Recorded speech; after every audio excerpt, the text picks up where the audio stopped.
আসসালামু আলাইকুম ওয়া রাহমাতুল্লাহি ওয়া বারাকাতুহু। তো 23 নম্বর ঘন্টা আমরা বানান করে কিছু দূর পড়ানো হয়েছিল। তো এটা শুধু উচ্চারণ করলে সবচেয়ে ভালো হয়, এই জন্য আমি শুধু উচ্চারণ করব, যে কিভাবে উচ্চারণ করতে হয়, শব্দগুলো সঠিক উচ্চারণ শিখব ইনশাআল্লাহ। তো শুরু করা যাক। বিসমিল্লাহির রহমানির রহিম। آمنين باسطين تابعين ثابتين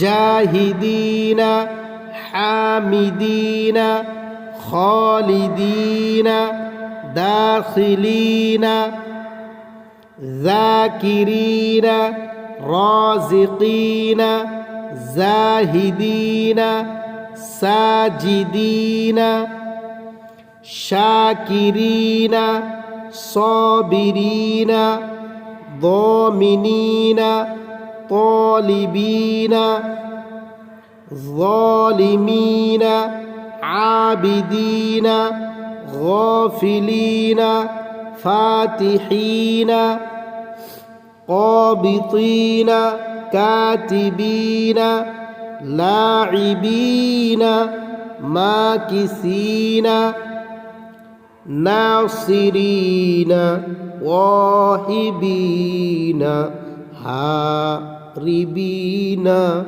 هاربين يابسين সদাকাল্লাহুল আযীম।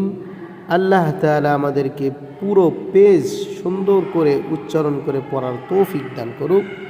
একটু চেষ্টা করব ইনশাআল্লাহ, বেশি বেশি পড়ার চেষ্টা করব। তো এইগুলো শব্দ নিজে নিজে পড়তে পারলে কি হবে, শুধু উচ্চারণ করতে পারলে তাহলে আমপারা এবং কোরআন শরীফ পড়তে কোনো জায়গায় আটকেবে না ইনশাআল্লাহ। তো আমরা সবাই চেষ্টা করব।